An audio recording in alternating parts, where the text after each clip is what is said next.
कैसे हो आप सभी। आज फिर हम ऑर्बिट ऑनलाइन क्लासेस में हम आपका स्वागत करते हैं। आज एक नया lecture class 10+1 some basic concept of the chemistry lecture number 9 हम लेकर आपके सामने हाजिर हुए हैं। इस वीडियो को स्टार्ट करने से पहले मैं आपको एक बात बता देता हूं कि जिद होनी चाहिए कुछ हासिल करने की, वरना उम्मीद लगाकर तो हर कोई बैठा है। जिद होनी चाहिए बेटा कुछ पाने की। जब जुनून होगा तो हर चीज पॉसिबल हो जाती है और पत्थरों के अंदर से भी रास्ता बना सकते हैं। बस इंसान के अंदर जुनून होना बहुत जरूरी है। एक बोर्ड पर कितनी अच्छी कली मैंने यहाँ पर लिखी है आपको मोटिवेट करने के लिए। देखो क्या लिखा है, हीरे को परखना है। यदि हीरे को परखना है तो आपने अंधेरे का इंतजार करना होगा। यदि हीरे को परखना है तो आपने अंधेरे का इंतजार करना होगा, वरना धूप में तो शीशे के टुकड़े भी चमकते हैं। तो याद रखना बेटा, यदि खुद को परखना है, तपाना है, तो मेहनत आपने करनी पड़ेगी ताकि लोग आपको अंधेरे में भी पहचान सके कि हाँ ये वही बच्चा है जो बड़े लगन, बड़ी शिद्दत के साथ, बड़े जुनून के साथ पढ़ लिख कर उस मंजिल तक पहुंचा है। तो इसी के साथ हम स्टार्ट करने जा रहे हैं हमारा एक न्यू टॉपिक जिसका नाम है मेजरमेंट ऑफ ए मैटर। हम मैटर का मेजरमेंट क्यों करते हैं, हमें मैटर का मेजरमेंट क्यों करना चाहिए। पिछले लेक्चर में जो मैंने पिछला लेक्चर स्टार्ट करवाया था, उस पिछले लेक्चर के अंदर ना आपको फिजिकल और केमिकल प्रॉपर्टी के बारे में मैंने आपको बताया था। क्या था बेटा फिजिकल प्रॉपर्टी, जिसको बिना कुछ केमिकल चेंज हुए, किसी मैटर का अंदर बिना कुछ केमिकल चेंज हुए उसकी प्रॉपर्टी को जो हम ऑब्जर्व करते हैं वो फिजिकल प्रॉपर्टी कहलाता है। मतलब कुछ केमिकल चेंज नहीं होना चाहिए, उसके बाद जो हमें दिखाई देता है उसके अंदर दैट प्रॉपर्टी आजकल called the physical property. But कुछ केमिकल चेंज हो जाए, कुछ केमिकल चेंज होने के बाद फिर मैटर की प्रॉपर्टी को ऑब्जर्व करते हैं, that is the chemical property. उसको क्या बोला जाता है, केमिकल प्रॉपर्टी। एक एग्जांपल लेता हूं मैं, देखो पिछली का ही है, हाइड्रोजन है, ऑक्सीजन है, इनके बीच में हाइड्रोजन और क्लोरीन गैस लेते हैं हम, Cl2 गैस है। इनके बीच में कोई केमिकल चेंज नहीं हो रहा है, आप बता सकते हो हाइड्रोजन ऑक्सीजन गैस को। बट जब इन दोनों को मिला दिया जाए और इनसे मिलकर क्या बन जाता है आपका एसिड, HCl बन जाता है। क्या बन जाता है, HCl। ये जो केमिकल रिएक्शन हुई है, ये मैं इस मैटर की जो प्रॉपर्टी ऑब्जर्व करूंगा केमिकल रिएक्शन होने के बाद, that property are called the chemical property. उसको क्या बोला जाता है, केमिकल प्रॉपर्टी के नाम से हम जानते हैं। मतलब ये बिना केमिकल चेंज हुए मैटर के पास जो प्रॉपर्टी हमें ऑब्जर्व होती है, फिजिकल प्रॉपर्टी और केमिकल चेंज होने के बाद जो मैटर की प्रॉपर्टी हम ऑब्जर्व करते हैं, that property are called the chemical property. पिछले लेक्चर की ये बात थी जो मैंने आज रिकॉल करवाई है ताकि आपको वो चीज याद रह जाए और हम अपने टॉपिक को कंटिन्यू करते हैं।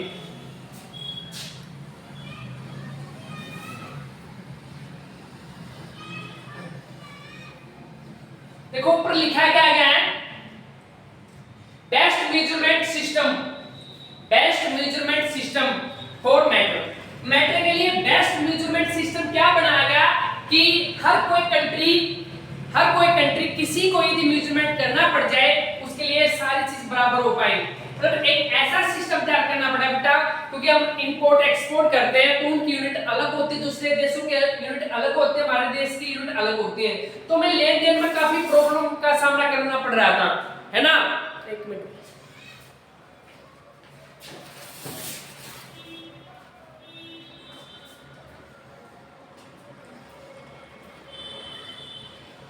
तो इसी चीज का सॉल्यूशन निकाला साइंटिस्टों ने और बैठकर एक सिस्टम तैयार किया यूनिटों का और बोल दिया उसको एसआई यूनिट। क्या बोल दिया गया उसको, एक SI unit, international system of unit जिसको बोलते हैं। आज उसी का डिस्कशन करने जा रहे हैं हम, एसआई यूनिट।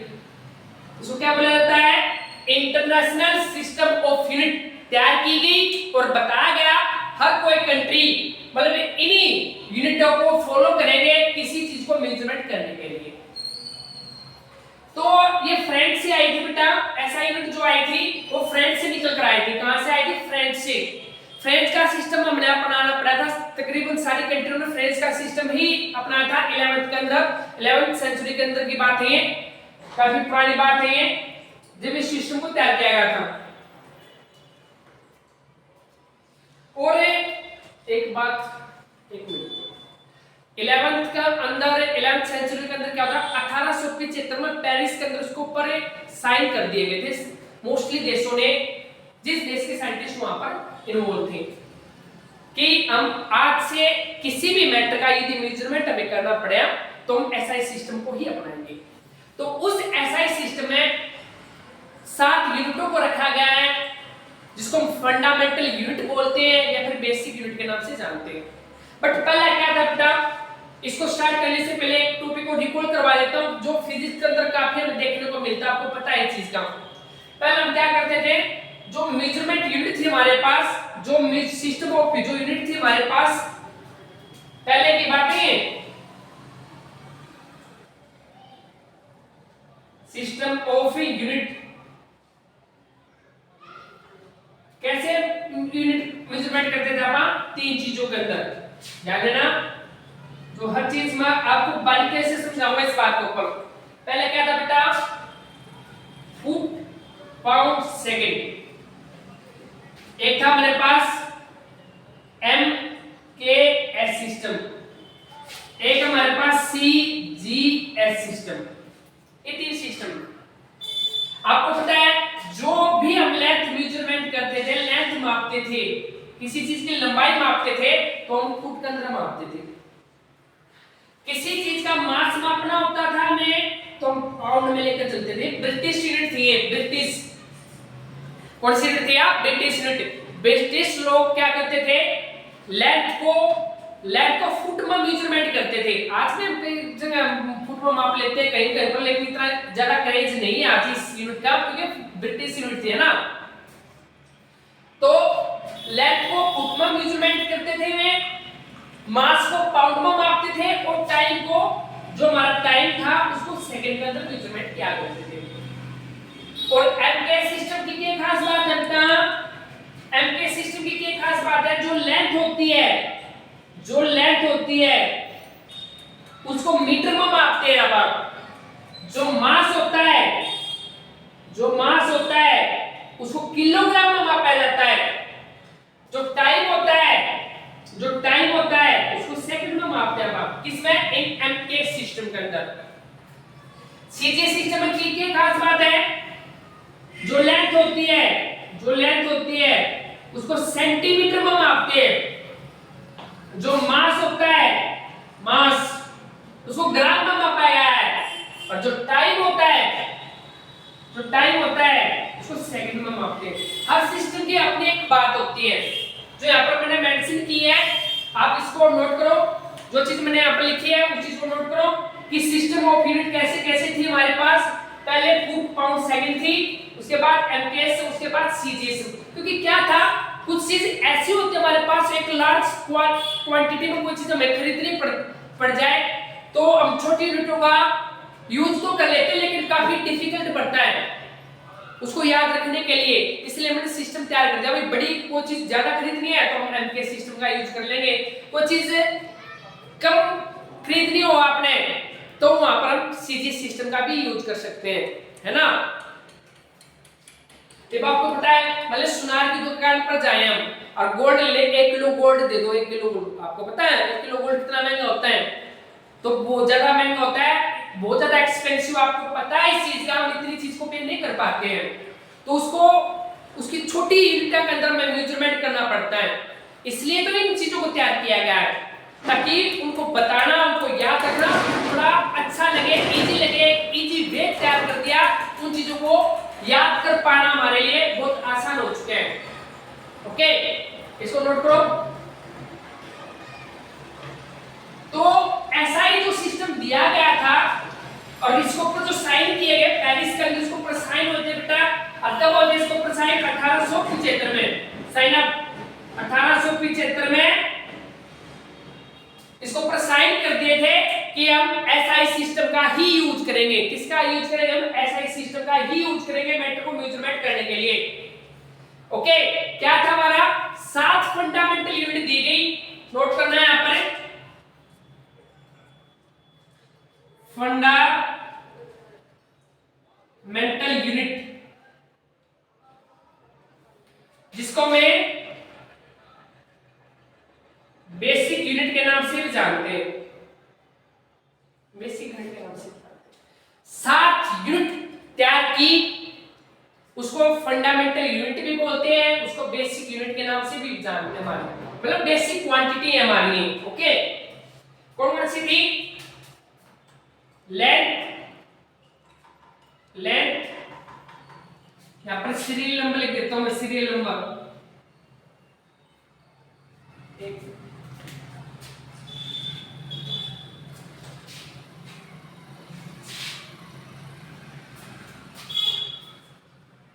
यहां पर लिखते हैं सीरियल नंबर, ताकि हर चीज अलग से दिखाई दे हमें। यहां पर करते हैं फिजिकल सिस्टम,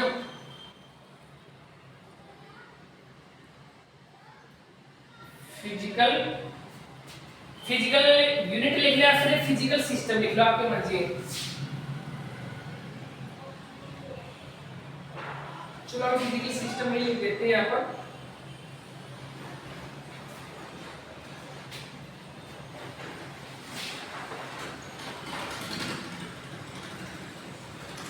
यहां पर लिखेंगे, मेंशन करेंगे यहां पर। ओके, नेक्स्ट लिखेंगे name of unit, name of SI unit.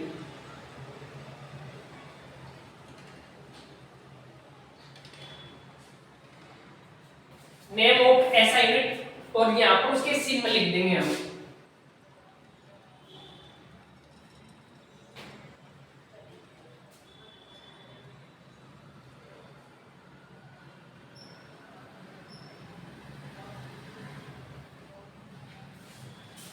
Symbol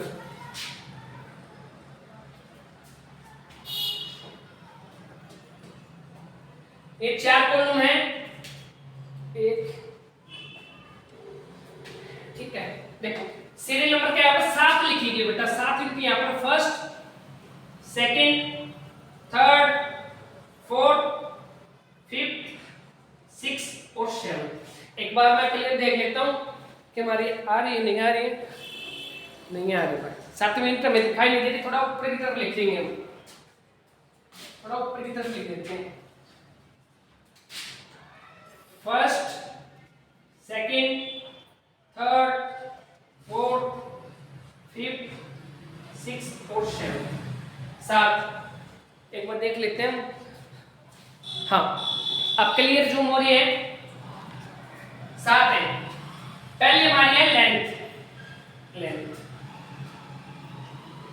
जिसका सिंबल क्या होता है? एल के द्वारा इसको डिनोट करते हैं हम लेंथ को। दूसरी हमारे पास मास, इसको एम के द्वारा मापते हैं हम मास को। ओके, तीसरी है लेंथ, मास, टाइम,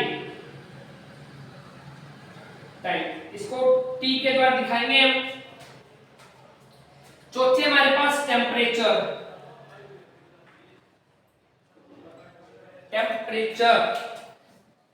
स्पेलिंग में मिस्टेक नहीं होने देंगे हम।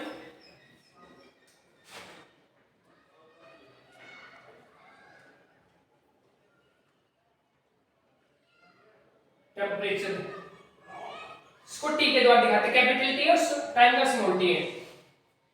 उसके बाद है लुमेंस इंटेंसिटी, लुमेंस,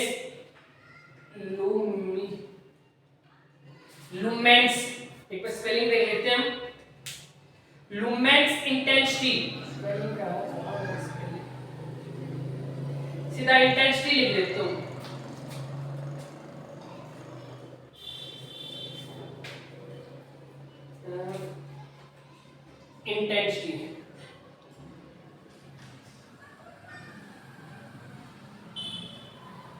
इंटेंसिटी, इसको आईवी के द्वारा दिखाते हैं इंटेंसिटी को। आईवी, इसमें लाइट की स्पीड मेजरमेंट की जाती है। ओके, इंटेंसिटी हो गया, उसके बाद current, electric current, electric current.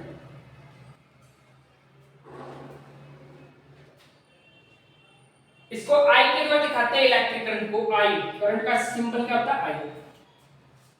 और लास्ट हमारे क्या होती है, amount of substance, amount of a substance, इसको एन के द्वारा दिखाते हैं। ये इसके साइड में हमने सिंबल लिखे हैं, जैसे साइड में हमने सिंबल लिख दिए, 7 है, 1 2 3 4 5 6 7। लेंथ को एल के द्वारा दिखाते हैं, मास को एम के द्वारा, टाइम को टी के द्वारा, टेंपरेचर को कैपिटल टी यहां पर लिया गया मैंने, intensity IV, electric current I, और अमाउंट ऑफ सब्सटेंस को एन। विच की यूनिट क्या है, लेंथ ऑफ यूनिट, लेंथ की ऐसा यूनिट क्या है, मीटर, क्या है, मीटर, यहां पर लिखेंगे मीटर,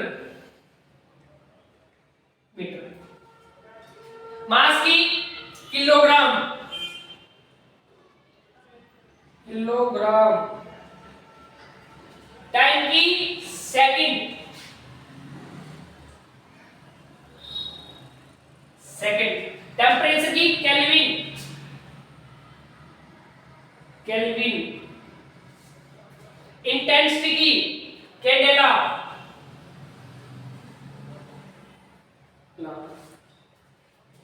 इलेक्ट्रिक करंट की ampere, ampere. Amount of substance को मोल के अंदर मापते हैं, मोल के अंदर। ओके, इसकी सिंबल क्या, मीटर का, मीटर को एम, स्मॉल एम, किलोग्राम को केजी, सेकंड को सेकंड स्मॉल केल्विन, सेकंड में लगा केल्विन को के, कैंडेला को सीडी, एम्पियर को ए, और मोल को मोल में ही दिखाते हैं। हाँ, मोल को मोल में ही दिखाते हैं, मोल को मोल में ही दिखाते हैं। यहाँ पर ए लिख लो, यहाँ पर मोल। ये हमारे पास ये 7 तरीके की फंडामेंटल यूनिट को तैयार किया था मैटर को मापने के लिए। हर कंट्री इस सिस्टम को फॉलो करती है, चाहे हमारी इंडिया हो, चाहे हमारी अमेरिका हो, चाहे हमारे कनाडा हो, मतलब कोई चीज हो, इन्हीं सिस्टम ऑफ यूनिट का यूज किया जाता है किसी भी चीज को मेजरमेंट करने के लिए। और इन्हीं 7 यूनिटों से जो नई यूनिट हम तैयार करते हैं उनको क्या बोला जाता है, उनको बोला जाता है बेटा ड्राइव यूनिट। उनको क्या बोलते हैं आप, ड्राइव यूनिट। वो उन ड्राइव यूनिट की खास बात है, उन यूनिटों को आप तोड़ते चले जाओगे, लास्ट में आपने ये फंडामेंटल यूनिट ही नजर आएगी उसके अंदर भी। ये खास बात है उनकी भी। एग्जांपल देकर मैं आपको बताऊंगा कि ड्राइव यूनिट क्या होती है। देखो यूनिट ये है फंडामेंटल यूनिट प्लस में कुछ सप्लीमेंट्री यूनिट होती है जो फिजिक्स में आप पढ़ते हो। सप्लीमेंट्री यूनिट होती है, 2 सप्लीमेंट्री यूनिट है, 7 ये है।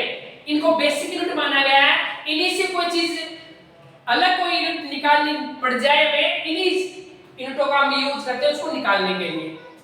तो नेक्स्ट यूनिट क्या होती है, कुछ ड्राइव यूनिट होते हैं, मतलब ऐसी यूनिट होती हैं जो फंडामेंटल यूनिट से ही निकाली गई है किसी दूसरी टाइप के मैटर को मेजरमेंट करने के लिए। इन्हीं का यूज करते हैं हम। कैसे, मैं कुछ ड्राइव यूनिट का एग्जांपल देता हूं, एक बार इस चीज को नोट करना, नोट करो इस चीज को।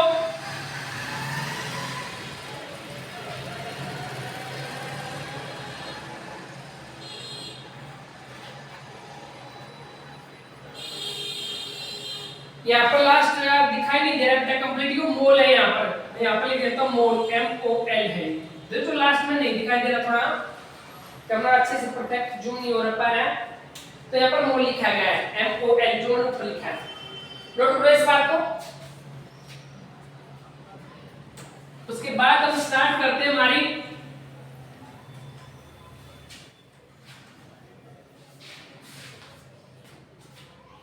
Drive unit.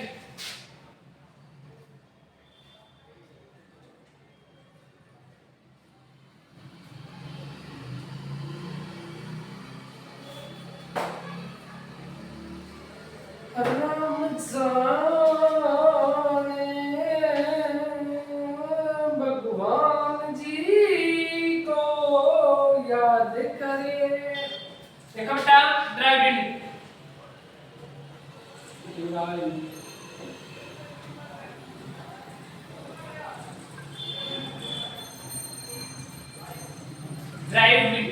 ड्राइव स्पेलिंग देख लेना एक बार।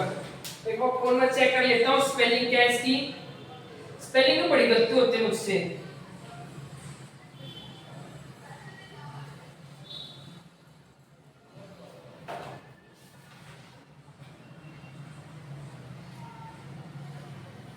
Okay perfect definition, perfect spelling हमारी डायरेक्ट यूनिट क्या होती है? ऐसी यूनिट होती है बेटा जो फंडामेंटल यूनिटों का यूज करके बनाई जाती है, उसको डायरेक्ट यूनिट बोलते हैं हम। कैसे? एरिया, एग्जांपल देता हूं मैं, एरिया और फोर्स, और कोई example density etcetera, that is the direct unit. इसको क्या बोलते हैं आप? इसको डायरेक्ट यूनिट बोलते हैं। क्या बोला जाता है? इसको डायरेक्ट यूनिट बोला जाता है। कैसे? एक बात तो हमने कहा था फंडामेंटल यूनिट का यूज करके ही डायरेक्ट यूनिट निकली है। जब हम डायरेक्ट यूनिट को तोड़ते चले जाएंगे लास्ट में फंडामेंटल यूनिट ही आएगी उसके अंदर। चमत्कार दिखाता हूं कैसे। एक एरिया का फार्मूला क्या होता है? Length into breadth. तो लेंथ क्या है हमारी? ऐसा यूनिट थी, फंडामेंटल यूनिट आई थी लेंथ। मीटर में मेजरमेंट करते थे आप। फोर्स का फार्मूला बताइए मैं, मास इनटू एक्सेलरेशन, है ना। मास ऐसा यूनिट थी ना हमारी। मास क्या थी? ऐसा यूनिट। एक्सेलरेशन खोल लो यहां से। एक्सेलरेशन क्या था? Change in velocity upon time. अब चेंज इन वेलोसिटी क्या थी? डिस्टेंस अपॉन टाइम, है ना। क्या थी? डिस्टेंस अपॉन टाइम, यही थी ना। और डिस्टेंस को किस में मेजरमेंट करते हैं हम?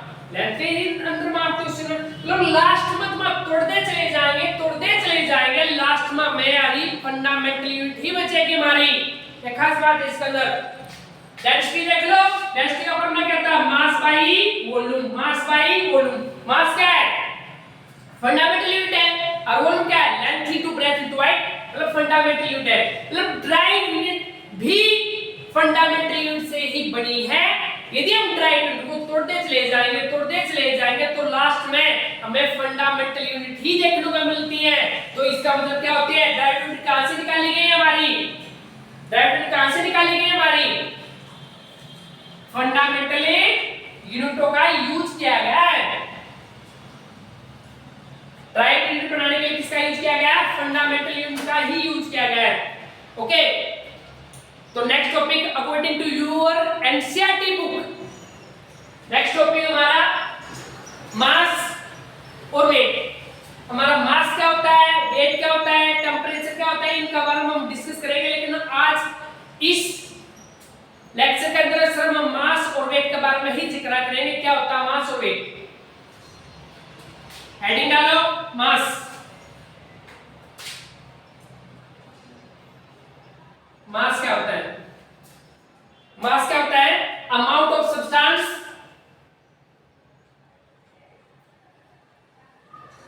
it is the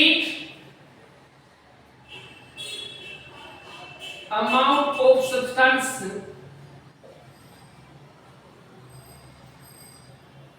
amount of matter लिखो बेटा। it is the amount of matter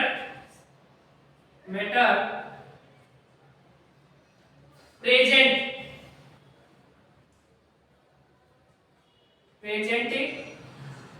in any substance। किसी भी सब्सटेंस के अंदर जितना मैटर प्रेजेंट होता है, उसका मास कहलाता है। But according to chemistry mass और वेट में कोई डिफरेंस नहीं मानते चलती, but according to your physics mass और वेट में काफी डिफरेंस दिखाते हो हमारे। जहां पर मास होता है वहां पर हम वेट मान के चल सकते हैं केमिस्ट्री के अंदर, बट रियल लाइफ में डिफरेंस काफी देखने को मिलता है इनके अंदर। ओके, तो क्या है, किसी सब्सटेंस के अंदर जितना मैटर होता है उसका मास होता है। मेरे भीतर जितना मैटर भरा हो मेरा मास होता है, और वो कांस्टेंट है। मेरे भीतर वो चीज भरी है वो कांस्टेंट है ना। वो चीज क्या है हमारी? कांस्टेंट है। मेरे अंदर जितना भी मैटर भरा होता है मेरा कांस्टेंट होता है। आपको पता है मैटर जो मास होता है वो कांस्टेंट होता है। Mass of any substance always constant, वो चेंज नहीं होता, थोड़ा बहुत डिफेक्ट देखने को मिलता है जिसको मास डिफेक्ट बोलते हैं। यह बात हमें अल्बर्ट आइंस्टीन ने बताई थी। थोड़ा बहुत चेंज आता है, मास के अंदर भी आता है, उसको मास डिफेक्ट बोल दिया गया था। अल्बर्ट आइंस्टीन ने काफी डीपली में यदि जानना चाहो तो आप, बट एक नेग्लिजिबल इफेक्ट पड़ता है, एक ना के बराबर इफेक्ट पड़ता है। तो आप क्या लिखोगे? दूसरा point, mass of a substance is constant, mass of a substance is constant. Mass हमेशा क्या रहता है? कांस्टेंट होता है। और ऐसा यूनिट क्या है मास की? बताओ, अभी बताया तुमने, ऐसा यूनिट, ऐसा यूनिट क्या मास की?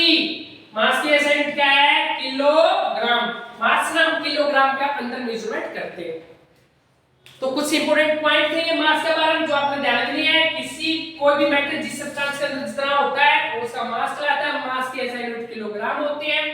मास हमेशा हर चीज का कांस्टेंट रहता है, थोड़ा बहुत चेंज आता है, उसको मास डिफेक्ट बोलते हैं। अल्बर्ट आइंस्टीन ने ये बात हमें बताई थी। क्लियर? उसको क्या बोला जाता है? मास डिफेक्ट उसको बोलते हैं। नेक्स्ट देखिए, वेट। वेट क्या है?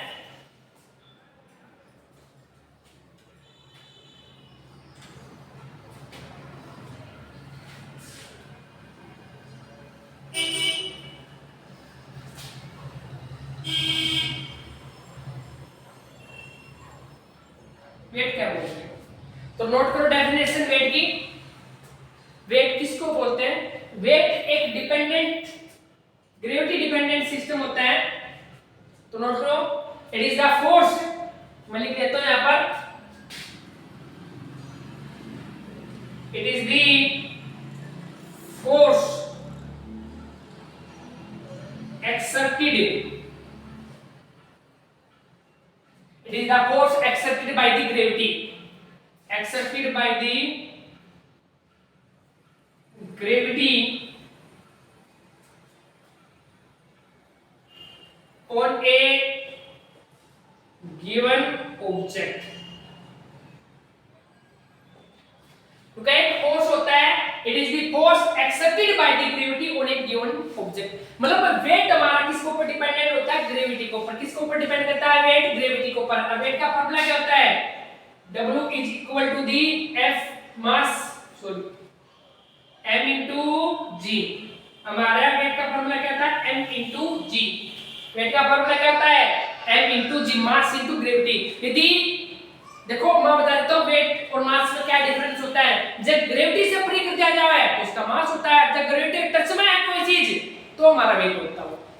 आपको पता है ग्रेविटी की value place to place, place to place क्या होती है? चेंज होती है। तो हमारा मास भी चेंज होता है। आपको पता है भाई, आज कुछ मास से कम लो, उसके कम भी हो सकता है, ज्यादा भी हो सकता है, हमारा वेट चेंज होता रहता है, लेकिन मास कभी चेंज नहीं होता। आपको पता है इस चीज का। क्यों?